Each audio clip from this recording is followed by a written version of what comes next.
I was the only one who took care of my parents in their final years. When they passed and left me their house, my sister forged every document claiming she was the one owed everything instead. I stared at the electricity bill in my hands, reading the address 3 times before it sank in. The house was mine from the will. I already had estate mail and notices coming to this address, but somehow the utilities were being switched to someone else's name, someone who lives 2 states away and has no reason to be on my utility account. The bill was addressed to Rebecca Hartwell, my sister. I walked through the living room where Dad's leather recliner used to sit. The indent in the carpet was still there, a perfect rectangle of deeper pile where his chair had been for 23 years. Now there was just empty space and a few dust bunnies I kept meaning to vacuum up. Mom's china cabinet had vanished sometime last week. I'd noticed it was gone, but figured Rebecca had just moved it to make room for the moving boxes we'd been sorting through. Except, we weren't moving. I was staying. This was my house now. The grandfather clock that had chimed every hour since I was 6 years old was missing too. So was the antique dining table Mom had inherited from her mother. Even the good silverware was gone. The set she'd only brought out for Christmas and Easter, wrapped in that soft gray cloth that smelled like mothballs. I pulled out my phone and called Rebecca. "Hey, little brother," she answered on the 3rd ring. Her voice had that breezy, dismissive tone she'd perfected in high school. "What's up? Where's Mom's china cabinet?" "Oh, that old thing? I had it appraised. The guy said it was worth decent money, so I took it to an auction house. We can split whatever it brings in." My grip tightened on the phone. "You can't just sell Mom's furniture." "Why not? It's not like you need all this stuff rattling around in that big house. Besides, I'm handling all the estate paperwork, remember? It's easier if I just take care of everything." I wanted to argue, but Rebecca had always been better with words than me. She could twist any conversation until I felt like the unreasonable one. Even now, standing in my own living room, I felt that familiar doubt creeping in. "What about the electricity bill?" I asked. "Why is it in your name?" A pause. "Oh, that. I had to put the utilities in my name temporarily while we sort out the estate stuff. There were some issues with the power company about transferring everything over. Don't worry about it. I'll switch it back once all the legal stuff is finalized." That made sense, I guess. Rebecca had always been the one to handle complicated paperwork. When Dad had his stroke 3 years ago, she'd been the one to navigate the insurance claims and Medicare maze. When Mom started forgetting things, Rebecca had set up all the doctor's appointments and sorted through the prescriptions. I'd just been the one who drove them to appointments, picked up groceries, fixed the leaky faucet in the upstairs bathroom,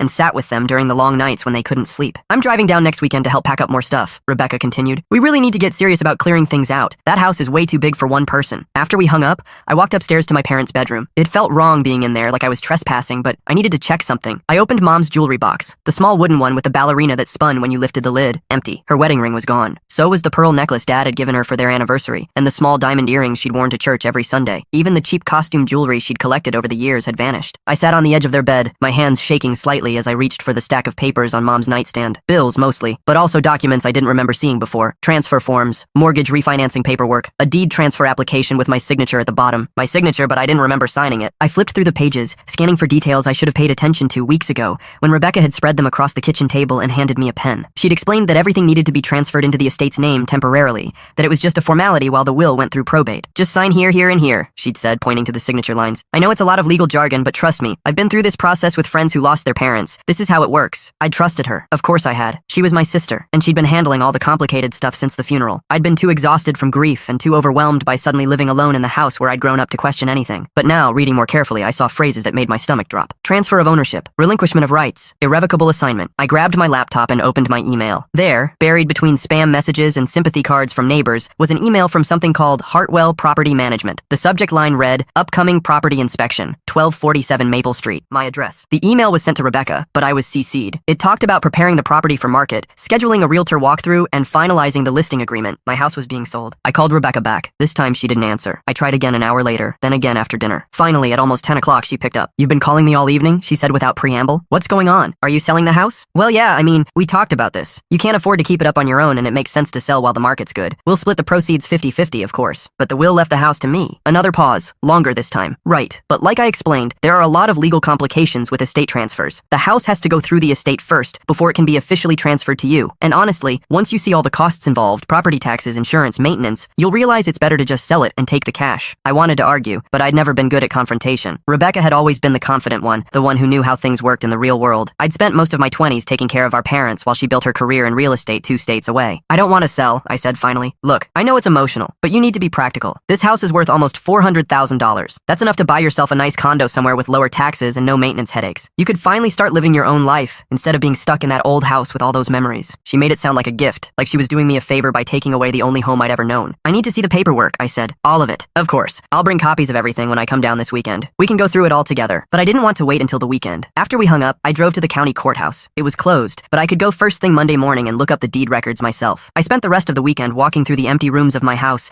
making lists of everything that was missing: the grandfather clock, Mom's china cabinet, Dad's collection of baseball cards, the family photos that had hung in the hallway for decades. Even small things were gone. Mom's favorite coffee mug, the kitchen timer she'd used every day, the throw pillows from the living room couch. It felt like the house was being erased, piece by piece, memory by memory. Monday morning, I was waiting outside the courthouse when they opened. The clerk was helpful but slow, pulling up records on an ancient computer system that took forever to load each page. "Here we go," she said finally. 1247 Maple Street. Looks like there was a deed transfer filed about 3 weeks ago. She turned the monitor toward me. There was my signature at the bottom, listed as heir. The filing showed the property transferred from my parents' estate to something called Hartwell Family Trust. "Who's the trustee?" I asked. She scrolled down. "Rebecca Hartwell. That's probably your wife or my sister." The clerk nodded sympathetically. "Family estate planning can get complicated. At least you've got someone you trust handling everything." I thanked her and walked back to my car, my hands shaking as I tried to process what I just learned. Rebecca didn't just have temporary control of the house for probate purposes. She owned it, completely and legally. And I had signed it over to her myself. I should have seen this coming. The signs were all there, stretching back 28 years to when Rebecca was born and suddenly became the center of our parents' universe. She was the first grandchild, the first daughter, the one who could do no wrong. I came along 3 years later as an afterthought, the backup kid, the one who'd better not cause any trouble because Rebecca was already providing enough excitement for everyone. Growing up, Rebecca got piano lessons while I got chores. She got college prep tutoring while I got a part-time job to help pay for her tutoring. When she wanted to study abroad junior year, Mom and Dad emptied their savings account. When I wanted to take a gap year after high school to figure out what I actually wanted to do with my life, they told me I needed to be more responsible and think about my future. So I stayed home, went to community college, and got a degree in something practical and boring. Rebecca got her communications degree from a fancy university and moved to California to find herself. She found herself a job in real estate and a husband who owned 3 vacation rental properties. Meanwhile, I found myself taking care of our aging parents. It started small. Dad's arthritis made it hard for him to change light bulbs or carry heavy groceries. Mom began forgetting appointments and losing her car keys. Rebecca would visit twice a year, usually around holidays, and spend most of the time taking photos for her social media accounts. "Look at me with Mom and Dad," she'd post, arm around them both, grinning at the camera. The comments would pour in about what a devoted daughter she was, how lucky our parents were to have such a caring child. Nobody saw me in the background doing dishes or sorting pill organizers. When Dad had his first stroke, Rebecca flew out for 4 days. She spent most of that time on phone calls with her husband and real estate clients, pacing around the hospital waiting room and talking loudly about square footage and closing dates. I spent 3 weeks sleeping in the chair next to Dad's bed, learning to help him relearn basic words and motor functions. "I wish I could stay longer," Rebecca said before flying back to California. "But I have this huge deal closing next week,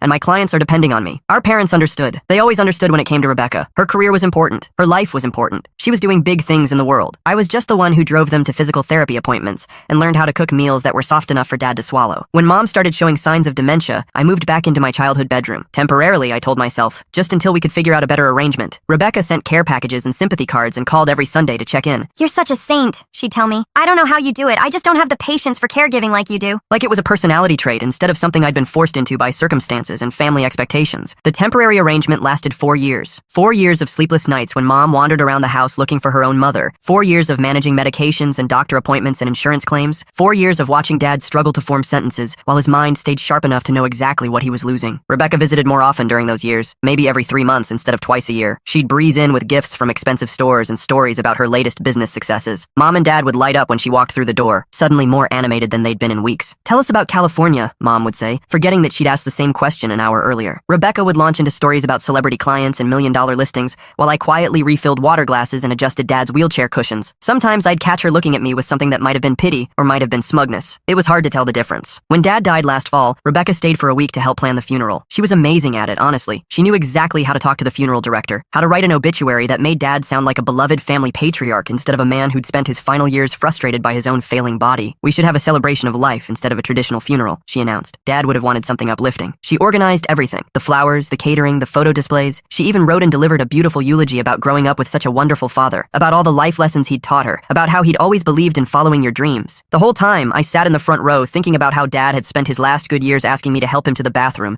and apologizing for being such a burden. After the funeral, Rebecca extended her stay to help get Mom settled. This mostly involved researching assisted living facilities and having serious conversations about Mom's future care needs. "She can't keep living in this big house," Rebecca said. "It's not safe, and it's not fair to expect you to keep taking care of her indefinitely." I wanted to point out that I'd been taking care of her for 4 years already, but Rebecca was probably right. Mom was getting worse. Some days she didn't recognize me at all. Other days she'd call me by Dad's name and ask when he was coming home from work. But then Mom died 3 months later, suddenly and peacefully in her sleep. The assisted living conversation became irrelevant, replaced by funeral planning and estate lawyers, and the exhausting process of figuring out what to do with a lifetime's worth of accumulated stuff. The will reading was a surprise. I'd assumed everything would be split 50-50 between Rebecca and me, maybe with a slight edge to Rebecca since she was the eldest and had always been their favorite. Instead, the lawyer read out a document that left the house specifically to me. James Connor receives full ownership of the family residence at 1247 Maple Street, including all fixtures and improvements there too. Rebecca's face went through several expressions in quick succession. Surprise, confusion, and something else I couldn't quite identify. "What about the rest of the estate?" she asked. "The rest was split evenly between us. Bank accounts, investments, personal property. But the house was mine. The attorney also mentioned a few recent codicils had been added and said we'd each get the full packet by email. After the lawyer's office, Rebecca was quiet during the drive back to Maple Street. Finally, she said, "I guess Mom and Dad knew you'd been the one taking care of them." For the first time in my life, I felt like maybe my parents had actually seen me, not just as the reliable backup child, but as someone deserving of something significant, something that was mine alone. "I'm happy for you," Rebecca continued. "Really, you deserve it." And I believed her. Why wouldn't I? She was my sister, and she just acknowledged that I'd earned something through years of sacrifice and caregiving. That night, sitting alone in the living room where I'd spent so many evenings helping Dad with his physical therapy exercises, I felt something I hadn't experienced in years. Hope. The house was mine. After 28 years of being the responsible one, the backup plan, the caretaker, I finally had something that was unquestionably, legally, completely mine. I should have known it was too good to last. Rebecca showed up the day after the will reading with a bottle of champagne and a stack of manila folders. "We need to celebrate," she announced, setting the bottle on the kitchen counter.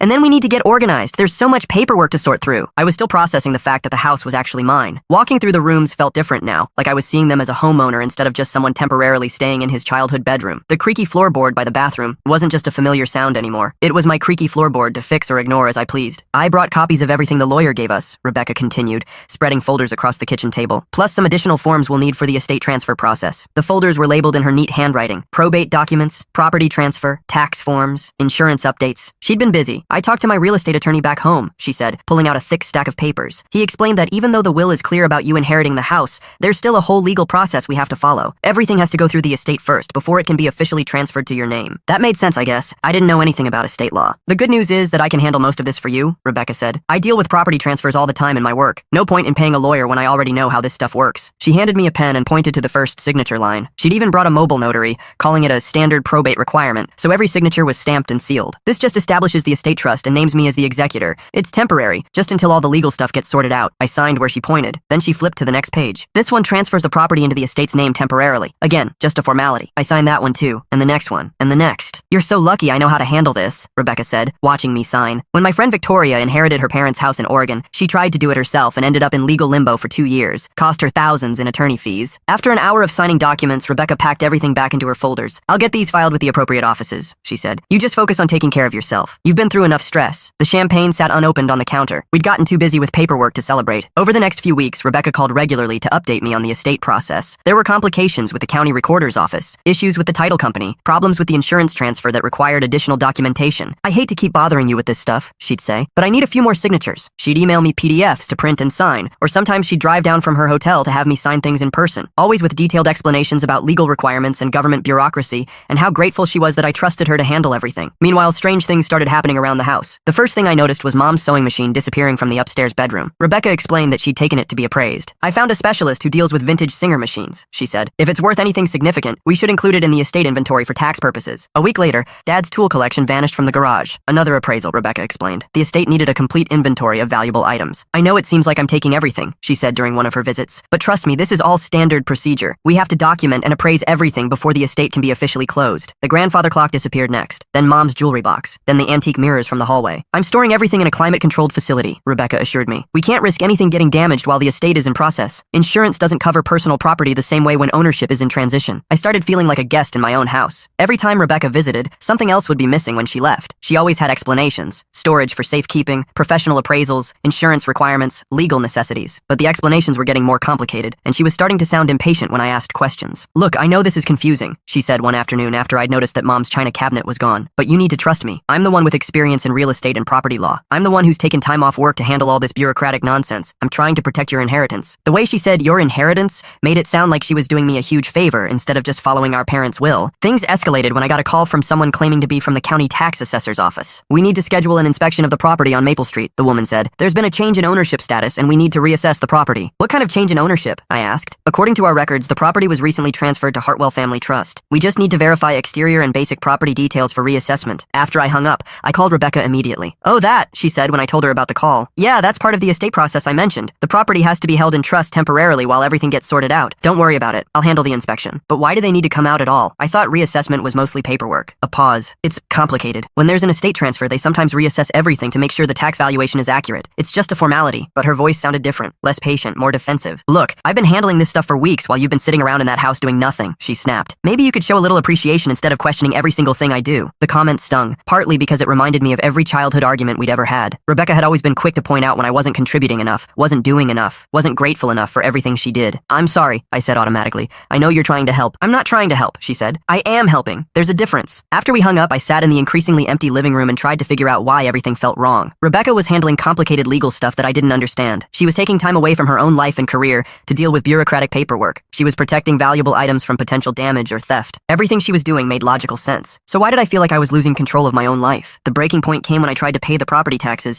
and discovered that I couldn't access the account. The payment system shows that this property is not associated with your social security number, the automated phone system informed me. Please contact the office during business hours for assistance. When I called during business hours, the clerk was confused. According to our records, property taxes for 1247 Maple Street are handled through Hartwell Family Trust, she said. The trustee is listed as Rebecca Hartwell. Are you an authorized representative of the trust? I'm the owner of the house. Sir, our records show that the property was transferred to the trust 3 weeks ago. If you believe there's an error, you'll need to contact the trustee or provide documentation showing your ownership claim. I hung up and immediately called Rebecca. Why can't I pay my own property taxes? Because technically, you don't own the property yet, she said, her voice taking on that patient, condescending tone she'd perfected over the years. Remember, everything has to go through the estate first. I'm handling all the financial obligations until the transfer is complete. When will the transfer be complete? Soon. These things take time. Government bureaucracy, you know? How much time? A longer pause. I don't know exactly. Maybe a few more weeks, maybe a couple of months. It depends on how quickly the various offices process everything. Months? Look, I know you're anxious to get everything finalized, Rebecca said, but rushing the legal process could cause problems that take even longer to fix. You need to be patient. Patient. I'd been patient my entire life. Patient while Rebecca got piano lessons and college tutoring. Patient while I took care of our aging parents. Patient while she built her career and I put my life on hold. Now I was supposed to be patient while she handled the inheritance that was rightfully mine. Can I at least see copies of all the paperwork? I asked. I want to understand what's happening. Of course, she said quickly. I'll bring you copies of everything this weekend. We can go through it all together. But when the weekend came, Rebecca had an excuse. Her husband was having surgery and she needed to stay in California. She'd reschedule for the following weekend. The following weekend, it was a work emergency. A major deal was closing and she couldn't leave town. The weekend after that, she said she had food poisoning and couldn't travel. By then, I'd noticed that Mom's good silver was missing, and Dad's coin collection, and the family photos that had hung in the hallway for as long as I could remember. When I called to ask about them, Rebecca sounded annoyed. Everything valuable is being stored safely until the estate is settled, she said. I've told you this already. Why do you keep asking the same questions? Because things keep disappearing. Things aren't disappearing. They're being professionally managed as estate assets. There's a difference. What's the difference? The difference is that I'm trying to protect your inheritance while you're sitting around being paranoid and ungrateful. The word ungrateful hit like a slap. It was the same word she'd used when we were kids, and I'd complained about having to do extra chores while she got special privileges. I'm not being ungrateful, I said. I just want to understand what's happening with my own house. Your house? Rebecca's voice turned cold. Let me remind you that technically it's not your house yet. And the way you've been acting lately, maybe it's time to reconsider whether you're really ready for this kind of responsibility. The threat was subtle but unmistakable. She was suggesting that my inheritance might be in jeopardy if I didn't stop asking questions. After we hung up, I walked through the half-empty house and tried to figure out how I'd ended up here. 3 months ago, I'd inherited the family home. Now I couldn't even pay the property taxes, and my sister was threatening to somehow take away my inheritance if I didn't stop being ungrateful. I pulled out the copy of the will that the lawyer had given me and read through it again, looking for any clause that might give Rebecca the power to revoke my inheritance. There wasn't one. The language was clear. The house was left to me, not to both of us, not to an estate trust, not with any conditions about Rebecca's approval. Just to me. So why was she acting like she had control over whether I'd actually get it? That question kept me awake for 3 nights straight. By Thursday morning, I'd made a decision. I was going to get my own lawyer. I found Gerald Brennan through a Google search for estate law attorneys. His office was in a strip mall 20 minutes from the house, squeezed between a tax preparation service and a nail salon. Not exactly the prestigious law firm Rebecca would have chosen, but his reviews were good, and his consultation fee was something I could actually afford. Brennan was probably in his 60s, with reading glasses hanging from a chain around his neck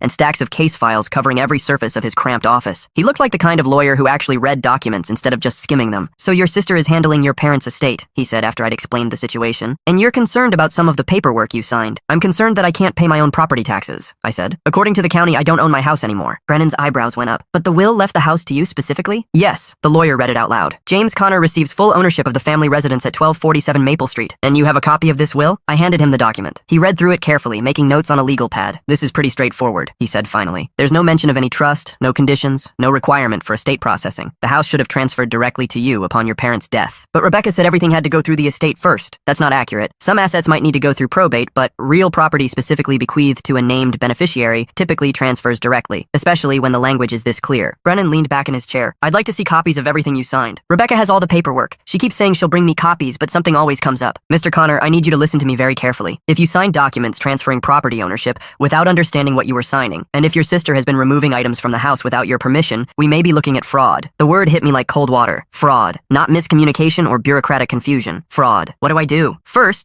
we need to see exactly what you signed. Second, we need to document everything that's missing from the house. And third, we need to get copies of any property transfers or trust documents from the county recorder's office. I spent that afternoon making a list of everything I could remember disappearing from the house. The grandfather clock, Mom's china cabinet, Dad's tools, the antique mirrors, Mom's jewelry, the silver, Dad's coin collection, the family photos. The list filled 3 pages. Friday morning, Brennan and I drove to the county courthouse together. The clerk who'd helped me before recognized me and pulled up the property records for Maple Street. "Here's the original deed showing your parents as owners," she said, pointing at the computer screen. "And here's the transfer that was filed 3 weeks ago." Brennan studied the screen. "This shows the property being transferred from James Connor to Hartwell Family Trust. When did you inherit the house, Mr. Connor?" "About 6 weeks ago. So there should be a transfer from your parents to you first, before any transfer to a trust." He turned to the clerk. "Can you show us all transfers for this property in the last 2 months?" The clerk clicked through several screens. "That's odd. I don't see any transfer from the parents to Mr. Connor. It looks like the property went directly from the parents to the trust, with Mr. Connor signing as, let me see, as the heir apparent." Brennan and I exchanged glances. "Can we get copies of all the transfer documents?" he asked. 10 minutes later, we were sitting in Brennan's car reviewing a stack of photocopied forms. My signature was on every page, but the documents weren't what Rebecca had told me they were. "This isn't estate paperwork," Brennan said, pointing to the first page. "This is you waiving your inheritance rights and transferring the property directly to your sister's trust." I stared at the document. The legal language was dense and confusing, but the intent was clear. I had signed away my inheritance. "She told me it was temporary," I said. "She said everything had to go through the estate first." "Mr. Connor, the house didn't need to pass through an estate trust. According to these documents, you waived your inheritance rights and transferred the property to your sister's trust before title passed to you. On paper, it skipped you entirely." The world seemed to tilt sideways. "But the will left you the house, but you signed it away before you ever took possession of it." We drove back to Brennan's office in silence. I felt like an idiot, a complete trusting idiot who'd been played by his own sister. "What can I do?" I asked once we were back in his office. "That depends. If we can prove that you were deceived about what you were signing, we might be able to challenge the transfer, but we'd need evidence that your sister deliberately misrepresented the documents. She told me they were estate forms." "Do you have any record of that? Emails, text messages, recorded conversations?" I pulled out my phone and scrolled through my text history with Rebecca. Most of our conversations had been phone calls, but there were a few messages. "Here," I said, showing Brennan a text from 2 weeks earlier. She wrote, "Need a few more signatures for estate paperwork. Can you print and sign the PDFs I emailed?" Brennan studied the message. "This is helpful, but we need more. Do you still have the emails with the PDFs she sent?" I opened my email and found the messages from Rebecca. Each one had subject lines like, "Estate documents for signature," and "Additional probate forms." "These email subject lines support your claim that she misrepresented the documents," Brennan said, "but we need to understand the full scope of what's happening here." He made some notes. "You said items are missing from the house. If your sister is selling property that legally belongs to the trust, we need to trace those sales." "How do we do that?" "We start with online auction sites and local estate sale companies. Your sister probably isn't selling valuable items through classified ads. She's likely using legitimate channels that keep records." That weekend, I spent hours searching eBay, auction house websites, and estate sale listings. On Sunday afternoon, I found what I was looking for. Mom's china cabinet was listed on an auction site, described as a beautiful antique oak china cabinet from estate sale. The seller was listed as Hartwell Estate Sales. I clicked through the photos. It was definitely Mom's cabinet. I recognized the small chip on the back corner where Dad had bumped it with a vacuum cleaner years ago. Listing after listing popped up. Coins, the grandfather clock, Mom's jewelry, each stamped sold under Hartwell Estate Sales. All sold by Hartwell Estate Sales. I called Brennan immediately. "This is evidence of conversion," he said, after I told him what I'd found. "She's selling property that legally belongs to the trust. Even if the trust is legitimate, she can't just liquidate assets without proper documentation and beneficiary notification." "What does that mean?" "It means we can file a complaint. But first, I want to take a closer look at the original will. Sometimes there are provisions that aren't immediately obvious." Monday morning, Brennan called the lawyer who'd handled my parents' estate. "I'd like to request a complete copy of the will for Connor," he told the receptionist. "Not just the summary that was read at the will reading, but the entire document including any codicils or amendments." An hour later, Brennan called me back. "Can you come to my office this afternoon? There's something in your parents' will that I think you need to see." I drove to his office, my mind racing through possibilities. Had my parents included some provision that gave Rebecca control over my inheritance? Had they changed their minds about leaving me the house? Brennan was waiting with a thick document spread across his desk. "Your parents' will is more complex than what was read at the will reading," he said. "There are several codicils, amendments, that were added over the years." He pointed to a section near the end of the document. "This codicil was added 18 months ago. It specifically addresses attempts to contest or manipulate the inheritance." I read the paragraph he was pointing to. "In the event that any beneficiary attempts to contest, circumvent, or fraudulently obtain assets bequeathed to another beneficiary, said beneficiary shall forfeit all rights to any inheritance, monetary or otherwise, under this will. Such forfeiture shall be absolute and irrevocable." "What does that mean?" I asked. Brennan smiled for the first time since I'd met him. "It means that if we can prove your sister defrauded you into signing over your inheritance, she loses everything. Not just her claim to the house, but her entire inheritance from your parents." "Everything?" "Everything. Her share of the bank accounts, investments, personal property, all of it would be forfeited." I stared at the document. Did she know about this codicil? According to the lawyer's notes, all beneficiaries were supposed to be notified of any changes to the will, but let's find out for sure. Brennan called the estate lawyer again. After a brief conversation, he hung up and turned to me. "Rebecca requested and received a complete copy of the will, including all codicils 2 weeks after your parents' funeral. She knew exactly what would happen if she got caught trying to steal your inheritance. The pieces were falling into place. Rebecca hadn't just stolen from me on impulse. She'd planned this carefully, knowing the risks and thinking she was smart enough to get away with it. So what do we do now? I asked. Now we file a complaint with the court and request an emergency injunction to stop any further asset sales. And then we prepare for a very interesting conversation with your sister. Brennan filed the paperwork on Tuesday morning. By Wednesday afternoon, Rebecca was blowing up my phone. What is wrong with you? She screamed the moment I answered. I just got served with legal papers at my office, in front of my colleagues. Do you have any idea how humiliating that was? I hired a lawyer, I said, surprised by how calm my voice sounded. He explained that what you did was fraud. Fraud? Are you out of your mind? I've been trying to help you, and this is how you repay me? You stole my house. I didn't steal anything. Everything I did was legal. You signed those papers willingly, because you lied to me about what they were. A pause. When Rebecca spoke again, her voice had shifted to that patient, condescending tone she used when she thought I was being unreasonable. Look, I understand you're confused about the legal process. It's complicated, and maybe I didn't explain everything as clearly as I should have. But accusing me of fraud? That's just insane. You told me the documents were estate paperwork. They were property transfer forms. The estate had to be processed before the property could be transferred to you. I was protecting your interests. By transferring the house to yourself? To a trust. There's a difference. And it was temporary, like I told you. Even now, caught red-handed, she was still trying to gaslight me, still trying to make me believe that stealing my inheritance was somehow for my own good. What about the furniture you sold? I asked. Another pause, longer this time. What furniture? Mom's china cabinet, Dad's coin collection, the grandfather clock. I found the auction listings. Those items needed to be liquidated to pay estate expenses. Storage fees, appraisal costs, legal fees. I was going to reimburse you once everything was settled. You were going to reimburse me for my own furniture? The trust's furniture. Legally, those items belonged to the estate until the transfer was complete. She had an answer for everything. Even when confronted with evidence of her theft, she twisted every fact to make herself sound like the responsible party managing complex legal requirements. I'm flying out tomorrow, she said. We're going to sit down and sort this out like adults, and you're going to call off your lawyer before this gets any more out of hand. I'm not calling off anything. You will if you know what's good for you. Do you have any idea how much this legal battle is going to cost? Do you really want to spend your entire inheritance on attorney fees just to prove some paranoid point? The threat was clear. She was betting that I'd back down rather than fight, just like I'd always done when we were kids. I'll see you tomorrow, I said, and hung up. Thursday morning, Rebecca arrived at the house with a leather briefcase and the kind of fake smile she usually reserved for difficult real estate clients. Let's put all this unpleasantness behind us, she said, settling onto the living room couch like she owned the place, which, technically, she did. I brought copies of all the paperwork so we can clear up any confusion. She spread documents across the coffee table with practiced efficiency. Here's the trust agreement. Here are the estate processing forms. Here's the timeline for transferring everything back to your name. I looked at the papers but didn't touch them. My lawyer wants to see all of this. Your lawyer is just trying to run up billable hours. This is family business, not something that needs to be settled in court. You made it legal business when you committed fraud. Rebecca's smile faltered for just a moment. I didn't commit anything. I followed proper estate procedures to protect your inheritance. If you'd just been patient instead of jumping to paranoid conclusions. Patient. You've been stealing from me for 2 months. I haven't stolen anything. The fake smile disappeared completely. Everything I took was for appraisal or safe storage. I have receipts for everything. You have auction receipts because you sold it all. Rebecca's face went through several emotions. Surprise, anger, calculation, before settling on righteous indignation. Fine. Yes, I sold some items, but only to cover estate expenses. Storage fees, insurance, legal costs. Do you think all this estate management happens for free? What legal costs? You said you were handling everything yourself. I had to consult with attorneys about proper procedures. I had to pay for appraisals and storage and insurance. Someone had to be the responsible adult here. She was digging herself deeper with every word,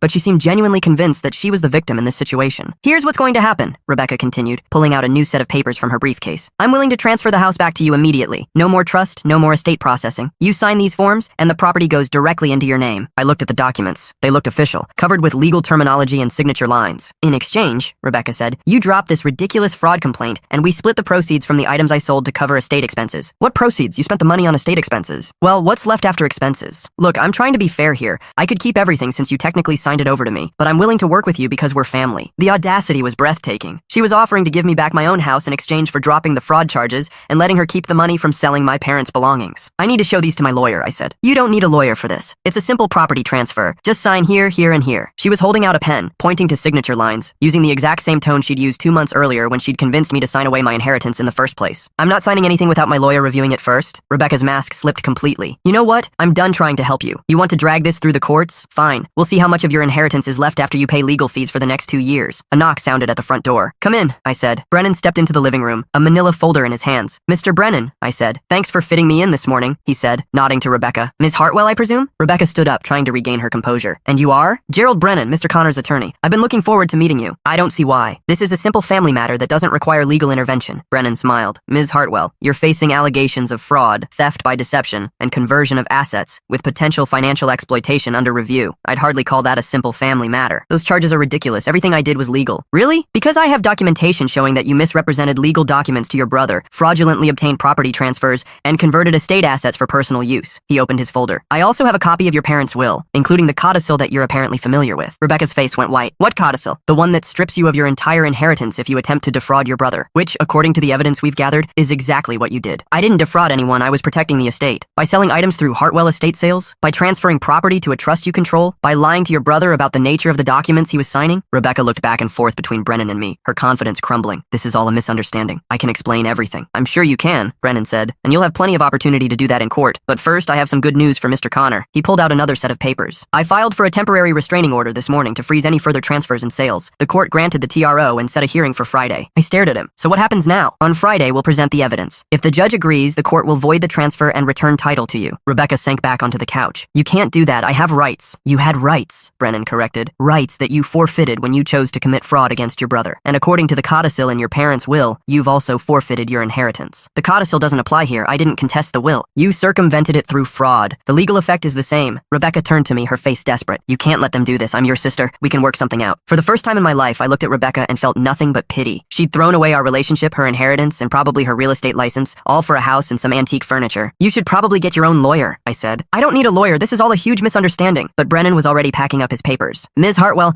I'd recommend you stop talking and start looking for legal representation. The district attorney's office will probably want to discuss criminal charges. As he said the word criminal, Rebecca finally seemed to understand that her explanations and justifications weren't going to work anymore. The carefully constructed story about estate procedures and legal requirements had crumbled under the weight of actual evidence. This isn't over, she said, grabbing her briefcase and heading for the door. But we all knew it was. 6 months later, I'm sitting in my living room, my actual living room in my actual house, reading the final paperwork from Brennan's office. After the Friday hearing, the court voided the transfer and restored title to me. The injunction on the Hartwell Family Trust stayed in place during the case. The fraud case is officially closed. Rebecca pleaded guilty to avoid criminal trial and was sentenced to 2 years probation and restitution for the items she sold. She lost her real estate license, her inheritance, and according to mutual friends, her marriage. Her husband apparently didn't appreciate being dragged into a criminal fraud case. The restitution payments are slowly bringing back pieces of my parents' legacy. I've managed to track down and repurchase some of the items Rebecca sold. Mom's china cabinet cost me $400 to buy back from the auction winner, but it's sitting in the dining room where it belongs. I'll never get everything back. Some items sold to private collectors who have no interest in selling. Dad's coin collection disappeared into the hands of someone in another state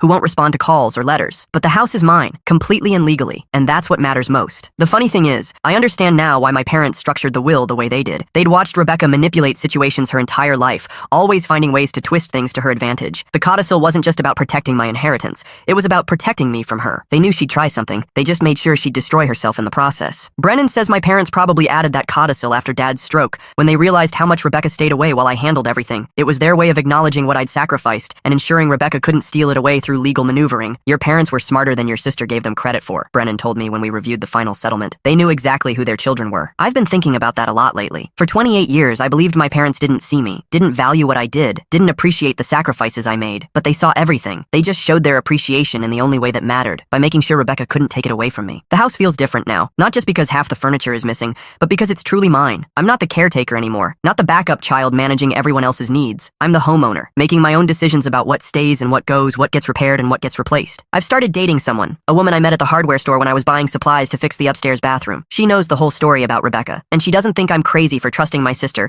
or stupid for not seeing the signs earlier. Family manipulation is the hardest kind to spot, she told me. When someone's been gaslighting you since childhood, their lies sound like truth. Rebecca tried to contact me a few months ago. A long email about how sorry she was, how she'd made terrible decisions, how she hoped we could rebuild our relationship someday. She claimed the stress of her divorce and career problems had made her act irrationally. I deleted the email without responding. Brennan warned me that she might try this, the apology tour, designed to make me feel guilty for pursuing legal action. But I've learned to recognize manipulation now, even when it comes wrapped in remorse and family obligation. The truth is, Rebecca isn't sorry she stole from me. She's sorry she got caught. She's sorry there were consequences. If her plan had worked, if I'd never hired a lawyer, she'd be living in California right now with an extra $400,000 in real estate profit and a clear conscience. I'm not interested in rebuilding a relationship based on her convenience and my forgiveness. Some people think I'm being too harsh. A few family friends have suggested that I should consider reconciliation, that family is more important than money, that Rebecca made a mistake and deserves a second chance. But this wasn't a mistake. Mistakes are accidental. This was a calculated scheme that required months of planning, lies, and manipulation. Rebecca researched estate law, set up a fake trust, created a business entity for selling stolen goods, and systematically deceived me about every aspect of the process. The only mistake she made was underestimating our parents' foresight. I think about Mom and Dad sometimes, wondering what they'd think about how everything turned out. Part of me wishes they were here to see Rebecca face consequences for once in her life. But another part of me is grateful they didn't have to watch their family destroy itself. They did what they could. They left me the house, included the codicil, and trusted that I'd eventually find the strength to protect myself. It just took me longer than it should have. The house is quiet now in a way it never was when I was growing up. No medical equipment humming, no pill alarms beeping, no worried conversations about doctor appointments and insurance coverage. For the first time in years, the quiet feels peaceful instead of empty. I've turned Mom and Dad's bedroom into a home office. I kept some of their furniture, the dresser where Mom kept her scarves, the reading chair where Dad spent his last good years working crossword puzzles. But I've added my own things too. A new desk, a better lamp, bookshelves filled with my own books instead of medical manuals and prescription guides. It's my space now, my life, my choices. Rebecca taught me something valuable, even though she didn't mean to. She showed me that being family doesn't automatically make someone trustworthy, that love without respect is meaningless, and that sometimes the kindest thing you can do for a manipulator is to let them face the consequences of their actions. She also taught me that I'm stronger than I thought I was. For most of my life, I believed I was the weak one, the pushover, the person who couldn't stand up for himself. But when it mattered most, I found my voice. I hired a lawyer, gathered evidence, and fought back. I won. The house is finally, completely, unquestionably mine. Not because Rebecca decided to give it back,